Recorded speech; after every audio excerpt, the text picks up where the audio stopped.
Star Voyager is the newest thrill ride at Marineland in Canada. This is North America's only Zero Starshape, which is a visually stunning flat ride. But does it offer a wild and out-of-control ride experience? Find out in this review of Star Voyager. Marineland hadn't added a new ride since Ocean Odyssey back in 2010. This decade-long drought was broken by Star Voyager in 2021. A few of these Zero Starshapes had been built in Europe, most notably Mechanica at Liseberg, but this was the first one to make its way to North America. Star Voyager is located towards the back of Marineland across from Dragon Mountain.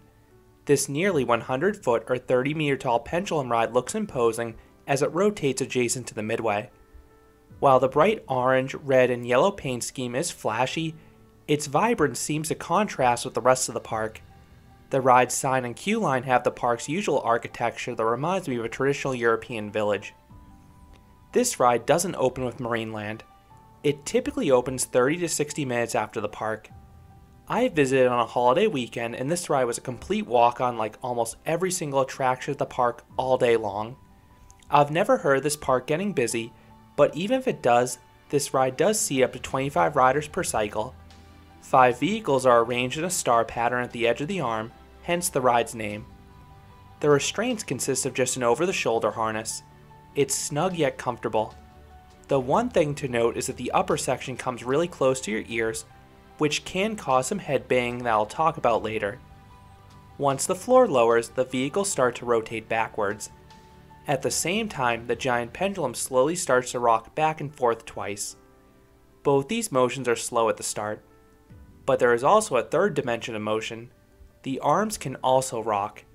The second half swing usually results in a violent snap downwards. Now this is where things get interesting. The arm starts to rotate a full 360 degrees. You get 3 rotations going forwards. Most of the thrills come when you're thrown towards the ground. This motion offered the scary visual diving towards the pavement combined with sustained floater airtime. It reminded me of the diving sensation you'd get in a booster style attraction or a chance zipper. More often than not, I would remain upright for this motion, so on the pullout I would often snap backwards.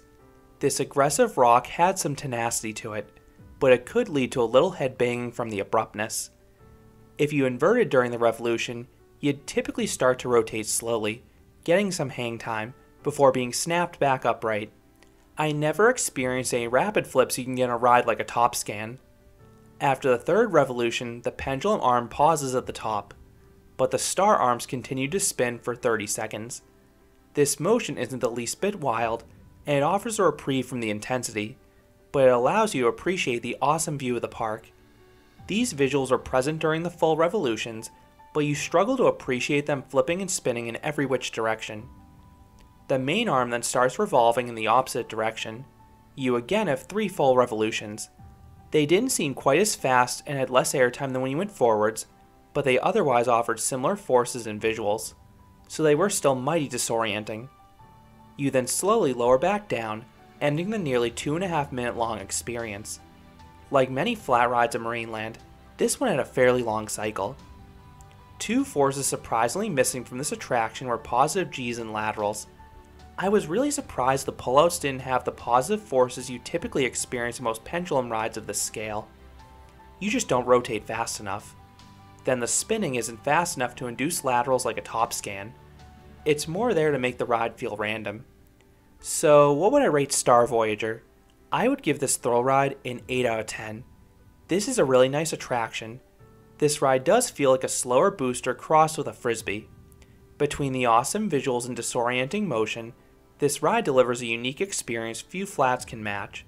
While the ride may not be quite as intense as it looks off-ride, it is the park's most intense attraction and it certainly throws you around enough between the airtime, occasional hang time, and long cycle to make it worth it. I had previously ridden one other Starshape in Mechanica at Liseberg, but Star Voyager does a stronger and faster ride experience start to finish. I'm glad Marineland finally got a new attraction, and I hope they continue to get more. So those are my thoughts on Star Voyager, the only Zero Starshape in North America. What are your thoughts on this flat ride or any of the other Starshapes out there?